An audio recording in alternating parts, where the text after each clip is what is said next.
আমরা সবাই সুখের অভিনয় করি, সুখের জগতে কেউ নাই। মানুষের সামনে গেলে ওই 5 টাকার একটা বানোয়াটি হাসি সবার মুখে লেগে থাকে। প্রশ্ন তো এখানেই থাকে, মুখের হাসিটা তো ঠোঁটে দেখা যায়, মন থেকে হাসি কয়জনে হাসতে পারে? সেজন্যই তো বলা, পৃথিবীর মধ্যে যদি সুখী মানুষ দেখতে চান, রাস্তার একটা পাগলকে দেখেন, সুখী মানুষ দেখা হয়ে যাবে। পাগলের চাইতে সুখী মানুষ, বলেন না রে ভাই, পাগলের চাইতে সুখী মানুষ। আমাদের গরমও প্রবলেম, শীতও প্রবলেম, আওয়াজ দেন।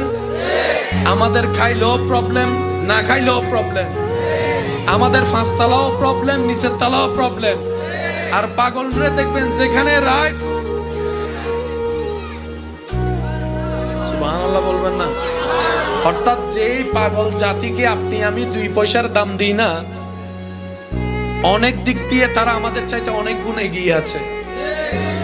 এবার পাগলের ভিতরে কোনো হিংসা, কোনো লোভ, আমি অরিজিনাল পাগলগুলার কথা বলছি, লোভ, অহংকার, হিংসা, ক্ষোভ, অভিমান